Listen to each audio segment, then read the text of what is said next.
Hi ಎಲ್ರಿಗೂ ನಮಸ್ತೆ, welcome back to Roopashree lifestyle vlogs in Kannada. ಇನ್ನೂ ಯಾರು ನನ್ನ ಚಾನಲ್ಗೆ ಹೋಗಿ ಬೆಲ್ಲೈಕಾನ ಕ್ಲಿಕ್ ಮಾಡಿಲ್ಲ ಅವರು ಬೆಲ್ಲೈಕಾನ ಕ್ಲಿಕ್ ಮಾಡಿ, ಲೈಕ್ ಮಾಡಿ, ಶೇರ್ ಮಾಡಿ, ಕಮೆಂಟ್ ಮಾಡಿ.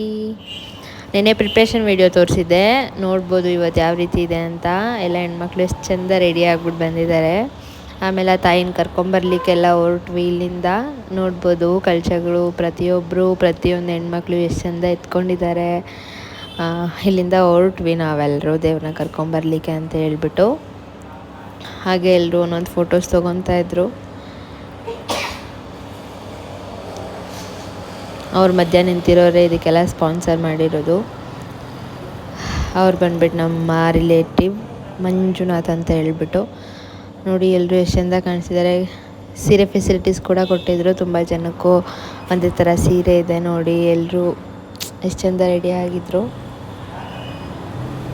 ಆಲ್ಮೋಸ್ಟ್ ಎಲ್ಲ ಪೊಲೀಸ್ ಫೆಸಿಲಿಟೀಸ್ ಆಗಿರ್ಬೋದು, ಪ್ರತಿಯೊಂದು ಎಲ್ಲ ತುಂಬ ಚೆನ್ನಾಗಿ ಫೆಸಿಲಿಟೀಸ್ ಮಾಡಿದ್ರು. ನೋಡ್ಬೋದು ಎಲ್ಲ ಹೊರಟ್ವಿ ದೇವ್ರನ್ನ ಕರ್ಕೊಂಬರ್ಲಿಕ್ಕೆ.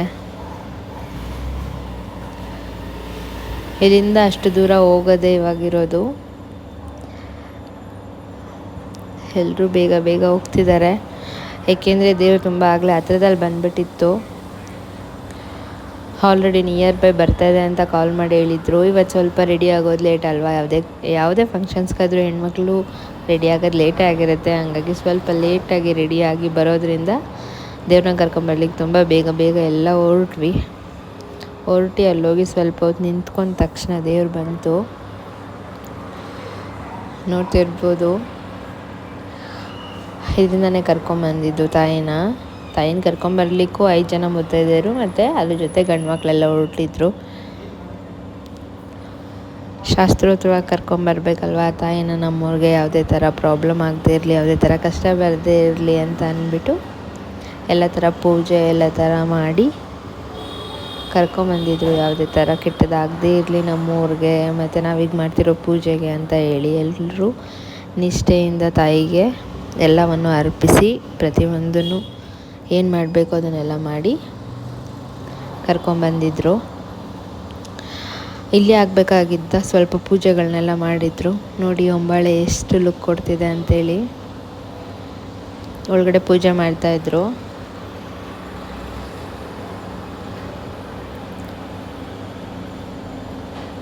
ಪೂಜೆ ಮಾಡಿನೇ ತಾಯಿನ ಕೆಳಗೆ ಇಳಿಸ್ಬೇಕಲ್ವ. ಮತ್ತು ಮನುಷ್ಯರು ಓಡಾಡಿರೋ ಹತ್ರ ಎಲ್ಲ ತಾಯಿನ ಹಂಗೆ ಕೂರಿಸ್ಬಾರ್ದು. ಹಾಗಾಗಿ ಅಲ್ಲೆಲ್ಲ ನೀಟಾಗಿ ನೀರುಗಳನ್ನ ಹಾಕಿ ಸ್ವಚ್ಛ ಮಾಡಿ ತಾಯಿನ ಇಳಿಸಿದ್ವಿ ಗಾಡಿಯಿಂದ.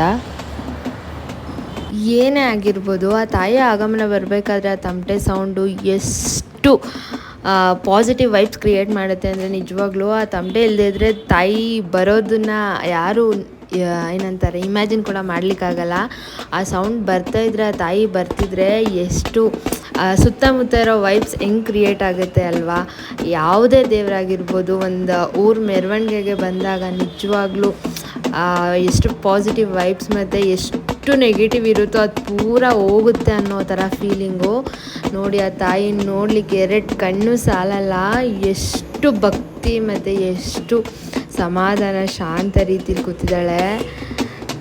ನಿಜವಾಗ್ಲೂ ಆ ತಾಯಿಗೆ ಎಷ್ಟು ಕೈ ಮುಗಿದು ಎಷ್ಟು ಬೇಡಿದ್ರೂ ನಮಗೆ ಸಮಾಧಾನ ಆಗಲ್ಲ.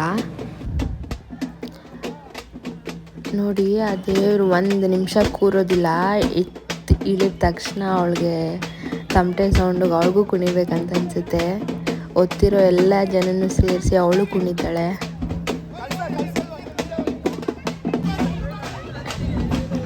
ಯಾವುದೇ ಥರ ಅಡ್ಡ ಏನೇ ಬಂದ್ರೂ ಅವಳು ಪ್ರವೇಶ ಮಾಡಬೇಕು ಅಂತ ಅನ್ನಿಸ್ದಾಗ ಅಷ್ಟೇ ಅವಳು ಊರೊಳಗಡೆ ಪ್ರವೇಶ ಮಾಡ್ತಾಳೆ.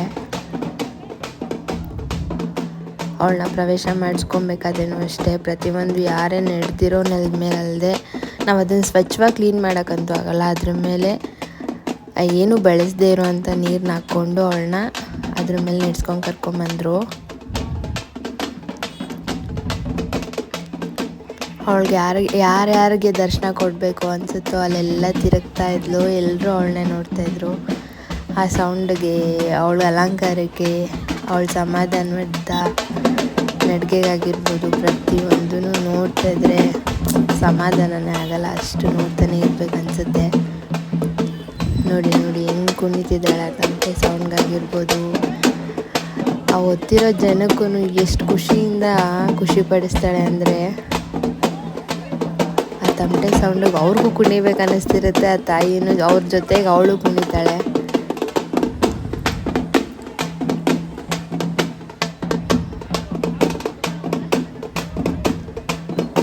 ಅದನ್ನು ನೋಡಲಿಕ್ಕೆ ಕಣ್ಗಳು ತುಂಬಿ ಬರುತ್ತೆ.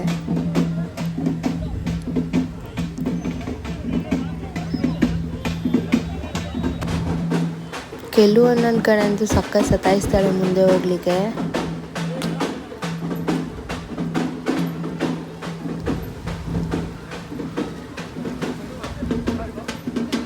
ಅವಳನ್ನ ಎಷ್ಟು ಸೇಫಾಗಿ ನಾವು ಕರ್ಕೊಂಡ್ಬರ್ತೀವಿ ಅಷ್ಟು ಸೇಫಾಗಿ ಅವಳನ್ನ ನಮ್ಮನ್ನು ಖುಷಿಯಿಂದ ಆಗಿರ್ಬೋದು, ತೊಂದರೆಯಿಂದ ಆಗಿರ್ಬೋದು, ಏನೇ ಒಂಥರ ಪ್ರಾಬ್ಲಮಿಂದ ಆಗಿರ್ಬೋದು, ಪ್ರತಿಯೊಂದು ಅವಳೇ ನಮ್ಮನ್ನು ಕಾಯೋದು. ಅವಳನ್ನ ಫಸ್ಟ್ ನಾವು ಚೆನ್ನಾಗಿ ನೋಡ್ಕೋಬೇಕು. ಅವಳಿಗೆ ಭಕ್ತಿಯಿಂದ ಪೂಜೆ ಮಾಡಬೇಕು. ಭಕ್ತಿಯಿಂದ ಏನೇ ಒಂದು ಅರ್ಪಿಸೋದಾದರೂ ಭಕ್ತಿಯಿಂದ ಅರ್ಪಿಸ್ಬೇಕು. ಅವಳು ಯಾವುದೇ ಥರ ಮುಟ್ಟಾಗಿರ್ಬೋದು, ಯಾವುದೇ ಥರ ಅಂದರೆ ಏನೇ ಒಂದು ಅವ್ಳಿಗೆ ಕಳಂಕ ಬರದೇ ಇರೋ ಥರ ಕಾಪಾಡ್ಕೋಬೇಕು ನಾವು. ಅವ್ಳಿಗೇನೂ ಮೈಲಿಗೆ ಅನ್ನೋದು ಆಗಬಾರ್ದು. ಎಷ್ಟು ಶ್ರೇಷ್ಠವಾಗಿ ಅದನ್ನು ನಾವು ಕರ್ಕೊಂಡ್ಬರ್ತಿದ್ದೀವೋ ಅಷ್ಟೇ ಶ್ರೇಷ್ಠವಾಗಿ ಅವಳನ್ನ ನಾವು ಕಾಪಾಡ್ಕೊಬೇಕು. ಅವಳನ್ನ ಕಳಿಸೋದ್ರೊಳಗಡೆ ಅಷ್ಟೇ ನೀಟಾಗಿ ಅವಳನ್ನ ಕೂರಿಸಿ ಅವಳಿಗೆ ಅಲಂಕಾರ ಮಾಡಿ ಅವಳಿಗೆ ಪೂಜೆ ಮಾಡಿ ಪ್ರತಿಯೊಂದನ್ನು ಅವಳಿಗೆ ಎಷ್ಟು ಮಾಡಬೇಕು ಅಷ್ಟು ಮಾಡಿಬಿಟ್ಟೆ ಅವಳನ್ನ ಕಳಿಸ್ಕೊಡೋದು ಕೂಡ. ಅವಳು ಕೂರ್ಲಿಕ್ಕೂ ಹೋಗಲಿಲ್ಲ. ಎಷ್ಟು ಸತಾಯಿಸಿದಾಳೆ ಅಂದರೆ ಅಲ್ಲಿ ಒಂದು ಕಡೆ ಪೂಜೆ ಮಾಡಬೇಕಂತ ಕೂರಿಸ್ತೀವಿ, ಅಲ್ಲಿ ಕೂರ್ಲಿಕ್ಕೇ ರೆಡಿ ಇಲ್ಲ. ಅವಳು ಫುಲ್ ಸುತ್ತಾಡಿಸ್ತಾನೆ ಇತ್ತು ತಾಯಿ.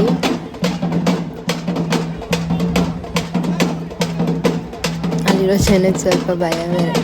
ಕಳ್ಸಿ ಕೂತ್ಕೊಂಡಿರೋರ್ನೆಲ್ಲ ಸೈಡ್ ಹೋಗಿ ಸುಮ್ಮನೆ ಅಂತ ಅಂದ್ಬಿಟ್ಟು ಎಲ್ಲರೂ ಸೈಡ್ ಮಾಡಿ ಅವರು ತಾಯಿನ ಕೂರಿಸಲಿಕ್ಕೆ ಪ್ರಯತ್ನ ಪಡ್ತಾನೆ ಇದ್ರು.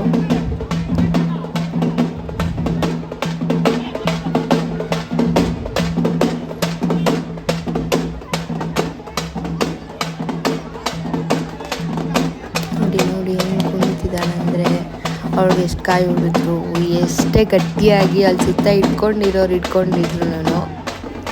ಅವಳು ಸಮಾಧಾನ ಆಗೋದೇ ಇಲ್ಲ. ಅವ್ಳಿಗೆ ಇಷ್ಟು ಅದ್ದೂರಿ ಎಲ್ಲ ಆಗದೆ ಇರ್ಬೋದು, ಆದರೂ ಮಾಡ್ಬೇಕಂದವರು ಮಾಡೇ ಮಾಡ್ತಾರೆ.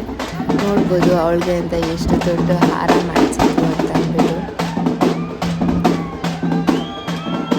ಒಂದು ಫಲದ ಹಾರ ಅದು. ಅವಳು ಅದ್ರ ಮುಂದೆ ಹೋಗಿ ನಿಂತ್ಕೊಂಡ್ಲೂ ಇಲ್ಲ. ಅವರು ಎಷ್ಟು ಬಲವಂತ ಮಾಡಿ ಅದ್ರ ಮುಂದಕ್ಕೆ ಹೋಗಿ ನಿಲ್ಲಿಸ್ಬೇಕು, ಫೋಟೋಸ್ ತೆಗಿಸ್ಬೇಕು ಅಂತ ನೋಡಿದ್ರು. ಅದ್ದೂರಿ ಆಡಂಬರ ತಾಯಿಗೂ ಇಷ್ಟ ಆಗಲ್ಲ ಅನಿಸುತ್ತೆ. ಅದಕ್ಕೆ ಅದನ್ನು ಅವಳು ಒಪ್ಕೊಂಡು ಇಲ್ಲ ಅನಿಸುತ್ತೆ. ನಾವೆಲ್ಲ ನೋಡಿದಂಗೆ ಅವಳೇನು ಒಪ್ಕೊಂಡಿಲ್ಲ ಅದನ್ನು. ಆದರೂ ಇವರು ಒಂದು ಇರಲಿ ಅಂದ್ಬಿಟ್ಟು ತರಿಸಿದ್ರಲ್ವ, ಹಾಗಾಗಿ ಒಂದು ಚಿಕ್ಕ ಫೋಟೋ ಒಂದು ತೊಗೊಂಡು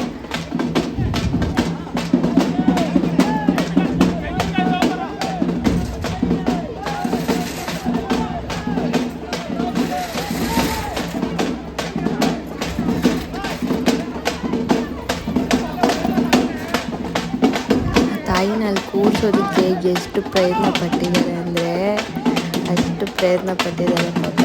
ಕೊನೆಗೂ ಕೂರಕ್ಕೆ ಒದ್ಲಾಡ್ತಿದೆ, ಅದು ಕೂತ್ಕೊಳ್ತಾನೆ ಇಲ್ಲ.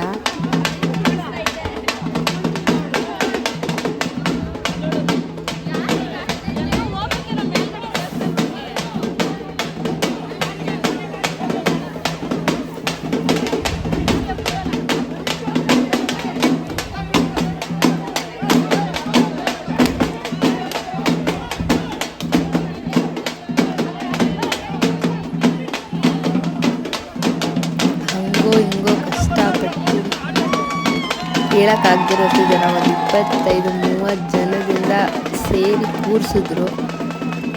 ಹಿಂಗೋ ತಾಯಿ ಕುತ್ಕೊಂಡ್ಲು. ಕೊನೆಗೂ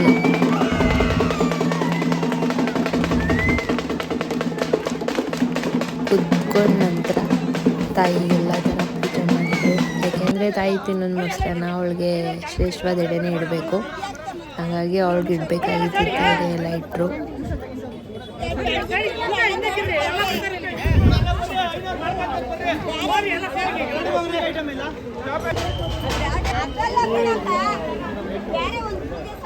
ನೋಡ್ಬೋದು ಎಷ್ಟು ಚಂದ ಕಾಣಿಸ್ತಿದೆ ಅಂತ.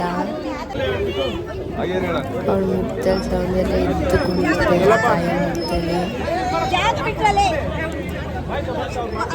ಕೆಲವೊಮ್ಮೆ ಆ ತಾಯಿ ಕಾಳಿ ಸ್ವರೂಪ ಆದ್ರೂ ಅವಳು ಶಾಂತ ಸ್ವರೂಪ ನೋಡಲಿಕ್ಕೆ ಎಷ್ಟು ಭಕ್ತಿ ಕೂರಿ ಬರುತ್ತೆ ಅಂದರೆ ಭಕ್ತಿ ತುಂಬಿ ಬರುತ್ತೆ ನನಗೆ. ಯಾರಿಗೆ ಆಗಿರ್ಬೋದು ಕಾಳಿ ಸ್ವರೂಪ ನೋಡ್ಲಿಕ್ಕೆ ಭಯ ಆಗುತ್ತೆ, ಬಟ್ ಅವಳು ಶಾಂತವಾಗಿರೋ ಸ್ವರೂಪ ನೋಡೋಕ್ಕೆ ನಿಜವಾಗ್ಲೂ ಪುಣ್ಯ ಮಾಡಿರ್ಬೇಕು ಯಾರೇ ಆದರೂ ಅಷ್ಟೇ. ಆಗಿನ ಕಾಲದಲ್ಲಿ ನೋಡಿದವರೇ ಪುಣ್ಯವಂತರು. ಈಗಿನ ಕಾಲದಲ್ಲಿ ತಾಯಿನ ಪೂಜಿಸೋದೇ ನಮ್ಮ ಪುಣ್ಯ ಆಗಿರುತ್ತೆ ಅಷ್ಟೇ.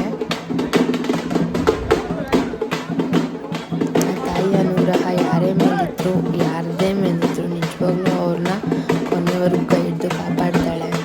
ನಾವೆಷ್ಟು ಅವ್ರನ್ನ ಭಕ್ತಿಯಿಂದ ಪೂಜೆ ಮಾಡ್ತೀವೋ, ಭಕ್ತಿಯಿಂದ ನೋಡ್ಕೊತೀವೋ, ಭಕ್ತಿಯಿಂದ ಕಾಪಾಡ್ಕೊತೀವೋ, ಅದರಿಂದ ಅಷ್ಟೇ ಆ ತಾಯಿ ನಮಗೋಸ್ಕರ ಇರ್ತಾಳೆ.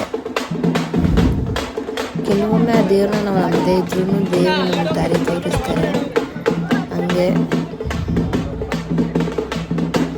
ನಾವು ನಂಬಿದ್ರೆ ಮಾತ್ರ ಅಂತೇನಿಲ್ಲ, ನಾವು ನಂಬದೇ ಇರೋ ಕಾರಣ ಕೂಡ ಆ ದೇವರೇ. ಅವಳು ಹೆಂಗೆ ಕಾಪಾಡಬೇಕು ಅಂತ ಅವಳ ಮನಸ್ಥಿತಿ ಇರುತ್ತೋ ಹಂಗೆ ಕಾಪಾಡ್ತಾಳೆ. ನಮ್ಮೆಲ್ರೂ ಚೆನ್ನಾಗಿ ಕಾಪಾಡಲಿ ಅಂತ. ಮತ್ತು ಆ ತಾಯಿ ಕಾವಲಿಗೆ ಅವರಿಬ್ಬರು ಅಂದರೆ ಅವ್ರ ಜೊತೆಗಿರೋ ಬಂಟರು ಬಂದಿರ್ತಾರಂತೆ. ಹಾಗಾಗಿ ಆ ತಾಯಿಗಲ್ಲದೆ ಅವ್ರ ಜೊತೆಗೆ ಬಂದಿರೋ ಇಬ್ಬರು ಅವ್ರಿಗೆ ಈ ಥರ ಒಂದು ಮರಿ ಕಟ್ಬಿಟ್ಟು ಅವರು ತಾಯಿ ಜೊತೆ ಒಳಗಡೆ ಪ್ರವೇಶ ಮಾಡಬಾರ್ದು ಅಂತ ಅಲ್ಲೇ ಅವ್ರಿಗೆ ಅಂತ ಒಂದು ಏನಂತಾರೆ ನಾನ್ ವೆಜ್ನ ರಕ್ತನ ಆ ದೇವ್ರಿಗೆ ಅರ್ಪಿಸ್ಬಿಟ್ಟು ಆ ತಾಯಿನ ಒಳಗೆ ಕರ್ಕೊಂಬರ್ತಾಯಿದ್ದೀವಿ. ಒಳಗಡೆ ಬರೋ ಕೂಡ ಖುಷಿ ಅಂದರೆ ಖುಷಿ. ಆ ತಮಟೆ ಸೌಂಡ್ ಕುಣಿತಾನೆ ಇದ್ಲು. ಅವ್ರು ಒತ್ತಿರೋರು ಖುಷಿಗೆ ಜೊತೆಗೆ ಸೇರ್ಕೊಂಡು ಕುಣಿತಾರೆ ತಾಯಿ ಜೊತೆಗೆ. ಆ ತಾಯಿನ ಇಳಿಸಿ ಎಷ್ಟೋ ಹೊತ್ತಾಗಿ 1 ದಿನ 2 ದಿನ ನಂತರ ಗೊತ್ತಾಗುತ್ತೆ ಆ ನೋವು. ಆ ತಾಯಿನ ಕುಣಿಸೋವಾಗ ಏನು ಗೊತ್ತಾಗ್ಲಿಕ್ಕಿಲ್ಲ.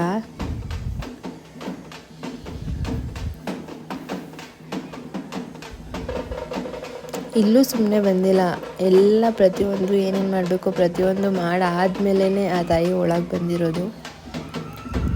ಒಳಗೆ ಬಂದು ಕೂರಿಸೋದು ಏನು ಸುಲಭ ಅಲ್ಲ. ಆ ತಾಯಿನ ಹೊತ್ಕೊಂಬಂದು ಮಿನಿಮಮ್ ಒಂದು 30ರಿಂದ 35 ಜನ ಆ ತಾಯಿನ ಹಿಡ್ಕೊಂಬಂದು ಕೂರಿಸಿರೋದು.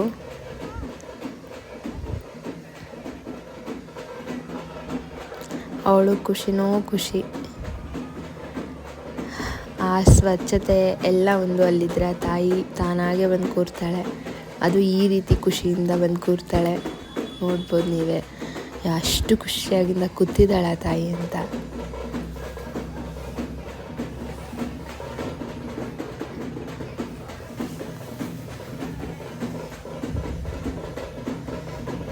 ನೋಡಿ ಎಷ್ಟು ಖುಷಿಯಿಂದ ಆಡ್ತಿದ್ದಾಳಂತ.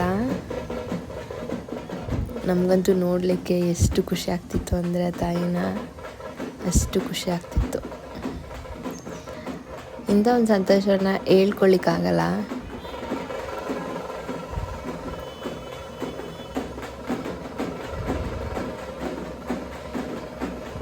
ಕೊನೆಗೂ ನಾವು ಏನೇನು ಅರೇಂಜ್ಮೆಂಟ್ ಮಾಡಿ ಅಲ್ಲಿ ತಾಯಿನ ಕೂರಿಸ್ಬೇಕು ಅಂತ ಅಂದ್ಕೊಂಡಿದ್ವೋ ಆ ಜಾಗದಲ್ಲಿ ತಾಯಿ ಬಂದು ಕೂತ್ಕೊಂಡ್ಳು.